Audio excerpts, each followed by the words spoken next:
All right, ladies and gentlemen, so we are officially one weekend into March Madness, aka the first two rounds. And for many of you like me who have been watching March Madness for a good amount of years, you know that that's all it takes really to destroy most brackets and all the hopes and dreams of those who thought they were going to have an excellent, masterful, maybe even a perfect bracket.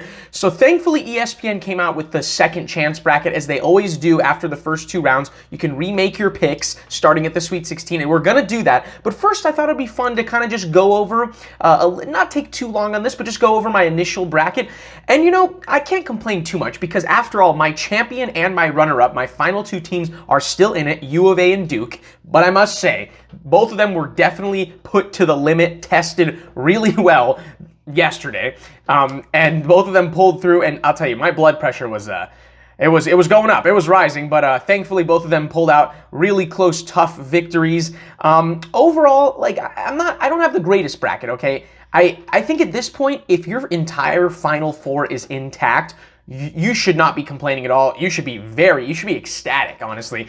My Final Four, I'm not going to go too much with a lot of these games were 50-50 anyways. I told you I'm not going to go through those too much. But the big picture is that 5 out of my 8 Elite 8 teams are still alive. Kansas, I have them in the Final Four. UCLA. Murray State, my Cinderella team, I had them in the Final Four. They're my one Final Four team that's out, but I still have 3 out of 4, Arizona, Kansas, and Duke. And then obviously my champions, or my two teams in the finals are still there. So this bracket is still very much alive, and I think right now I'm in the 70th percentile. So again, I can't complain. It's definitely not busted. I'm not disappointed with it, but there are a handful of picks I got wrong. I will say though, the one thing that I like the most about my bracket is that there are a handful of teams, top seeds, I would say top 3 seeds that have gone out early.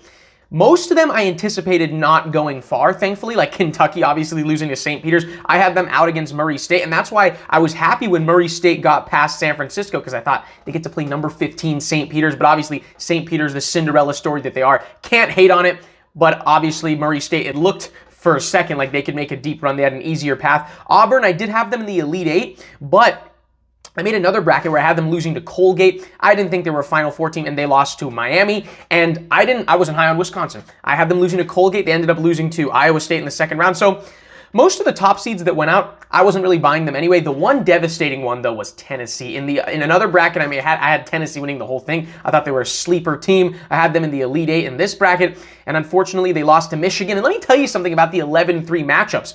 They're dangerous. I actually was talking to my brother before this game started, the Michigan and Tennessee game, and I told him, I said, watch out, because these are scary. I feel like when 11s play 3s, a lot of times they win. I don't know why it is. It's just a weird thing. And look, Iowa State later in the day, or the next day, they beat Wisconsin. Another 11 versus 3 matchup. It seems to happen most of the time that an 11 plays a 3, the 11 wins. It doesn't make sense. But with that being said, guys, overall, not too bad of a bracket. It's not completely busted, at least compared to some other people. So let's just go ahead and do this second chance bracket. Just like with the first one, I'm going to preface this by saying I really have no clue what's going to happen, but who really does? So let's just go with it anyways. So we're going to start, okay, this region is the only one that's up to chalk. Like, it's the only one that's 1, 2, 3, 4. The top 4 teams are the last 4 teams in the region. The other ones are pretty chaotic because every other region has at least 2 of the top 4 out, so at least 2 teams are not up to chalk. Gotta love it, though. March Madness, this year's no exception. A lot of parity like there always is. But let's just go with the chalk region first, the top left, the West region. We're starting with Gonzaga and Arkansas. Gonzaga, the favorites, but the first 2 games, they haven't looked as good as I thought they would. I think a lot of people thought they would. I know Georgia State was a tough 16 seed, but for the entire first half, they were keeping up with Gonzaga. It was neck and neck. And then Gonzaga really got scared by Memphis. They were down most of that game. I was checking the score. I think with a few minutes left, they were down. So they barely pulled it out against Memphis. The question is, do they beat Arkansas, or is Arkansas finally the team that will beat them after them kind of being scared 2 games in a row? I'm going to say no, because I actually think Memphis was a really good matchup for Gonzaga because they have really good size. Arkansas doesn't have the size of Memphis, or they don't have great interior play. I think their best players are the guards that they have. So I could see Arkansas winning, definitely. It's March, obviously, but I'm going to just go with Gonzaga in a close game. But I will never count out Eric Musselman. I think he's one of those coaches, kind of like Chris Beard. He just always has March magic in him. So you never know what's going to happen when Arkansas is playing. They can do it, or Eric Musselman's the coach. They can do anything. Texas Tech and Duke. Now, obviously, I'm going to go with Duke because I have them in the finals, so there's going to be bias with this pick. I hope they win, but Texas Tech, let me tell you, they're a really tough really tough matchup. They're a great defensive team, and Duke's a young team, so they can definitely give Duke problems. It'll be a close game no matter what, I think. I would be shocked if either team wins by a large margin, but I'm going to go with Duke because I'm just hoping that Duke wins. Then we're going to go down to the East region. I would have gotten this region perfect if Murray State beat St. Peter's. I had the top 2 seeds in this region going out early. I didn't have Kentucky obviously losing to St. Peter's, but I said they would lose to Murray State. I wasn't buying them. I said they'd go out in the first 2 rounds, and they did. And same with Baylor. I had them losing to North Carolina. A lot of people thought that North Carolina was a sleeper team, and that's exactly what they were. They were up 25 before their best scorer on that day. A couple days ago, Brady Manek got ejected for the most ridiculous flagrant 2 foul I have ever seen. And they were up 25 and blew that lead to Baylor, and then Baylor took the game to overtime incredibly, and I really thought North Carolina had lost, but somehow UNC managed to pull it off and retain that and win despite blowing a 25-point lead, which would have been tied for the largest comeback of all time. So who do we go with here? UCLA, North Carolina, 2 blue bloods, 2 top-notch programs, historic basketball programs. Who wins? UCLA hasn't looked great the first 2 rounds. They've just managed to survive and advance.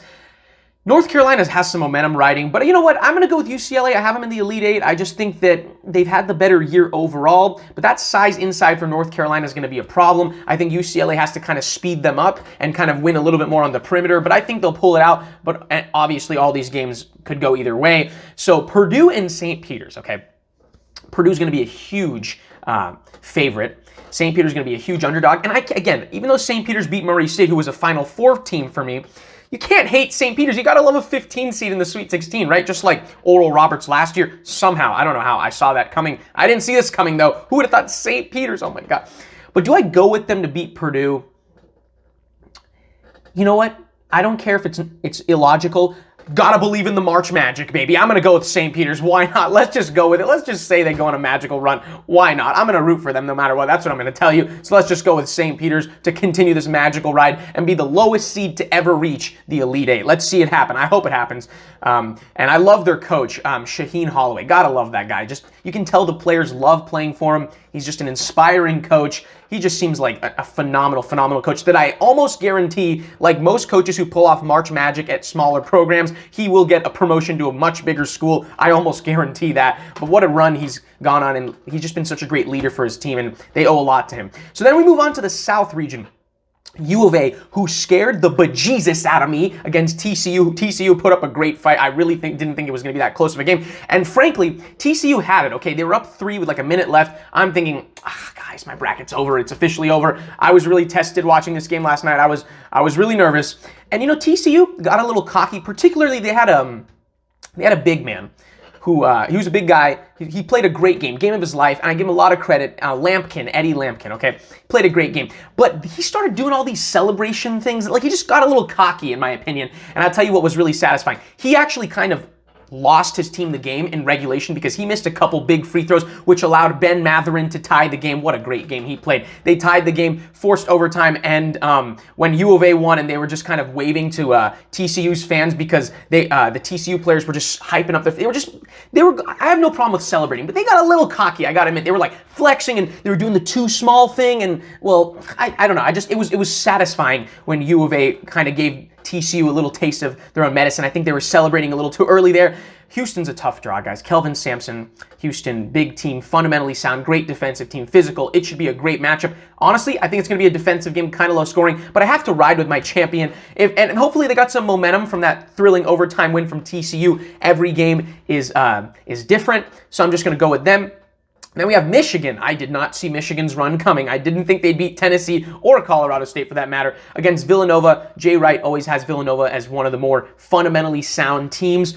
But you know what? I'm feeling Michigan. I'm feeling an upset here. I think Michigan, those 11 seeds, they're always dangerous in March. And usually when they get to the Sweet 16, they keep going. I don't know. It's just the March magic of the 11 seed. I can't explain it. But let's just have some upsets. Why not? So then we move on to the Midwest region, Kansas and Providence. I think a lot of people thought Providence would lose in the first 2 rounds, either to Iowa or South Dakota State. I had them losing to South Dakota State, but Iowa disappointed us once again like they always do.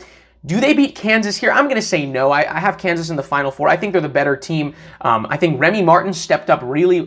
He looked really good last game. If he can contribute like he did at ASU, my man Remy Martin, ASU's finest. As an ASU student, I will be rooting for him, and I'll be rooting for Agbaji, their best player. They just have a lot of good players, and I think they found a nice little rhythm here. I think they're going to move past Providence, who has surprised me just by getting here. Then we have the classic 2 double-digit seeds in the Sweet 16. We see this every once in a while, and I love it because this just signifies March. Two double-digit seeds that no one saw in the Sweet 16. The University of Miami and Iowa State. Who wins this game? I'll tell you, the U looked really good against Auburn. I'm going to go with them. Iowa State kind of won an ugly game against Wisconsin. I always thought Wisconsin was a fraud. I hate to say it. I just don't think they had the offensive firepower. But Iowa State didn't exactly look great. Miami looked very fluid, and they're very well coached. Jim Larrañaga, he was the coach of George Mason when George Mason got to the Final Four as an 11 seed, one of the all-time great Cinderellas. So why not have them get to the Elite Eight? So here's our Elite Eight. Gonzaga and Duke, the only chalk Elite Eight I have.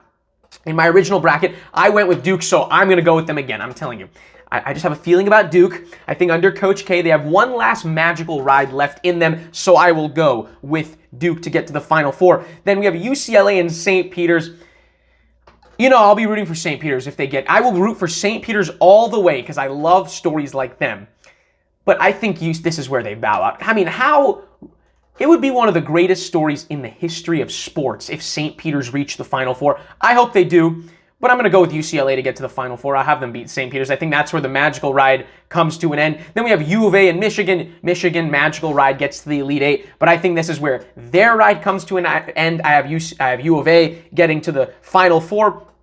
But look, I also had Kansas in the Final Four in my original bracket. But I honestly think one of my 3 Final Four teams will go out. I don't see U of A, Kansas, and Duke, 3 top 2 teams getting to the Final Four. And it seems that in the Final Four, we always have one lower seed. So who's going to be that Cinderella lower seed? That Cinderella lower seed to get to the Final Four. Who's it going to be? I'm going to go with the U. They seem special. I don't know why. They just looked really good against Auburn. Completely controlled that game. Fundamentally sound. They're quick. They get to the basket. They play well as a team. They shoot well. They look like a Cinderella team. They look like a magical team. And they have never really gone on a ride to the Final Four. And I don't ever remember the U doing something like this. So there's a first for everything, so I'm going to go with them. So this is a kind of balanced Final Four. We have 2 top 2 seeds, a 4 seed, and a 10 seed. Why not? This would be fun. So Duke and UCLA would play each other, 2 storied programs once again, and then U of A and Miami. Look, when the Cinderella gets to the Final Four, this is where they usually bow out. So I will go with U of A, and then Duke, UCLA. At this point, even though I have Duke in my finals, I hope UCLA wins as a Southern Californian. I will be rooting for them. But I think I'm going to go with Duke because I just want my bracket to hold up, so I'm just going to be biased there. And just like in my original bracket, Duke, U of A, who wins? I'm going to stick with U of A. I really think they were really tested against TCU.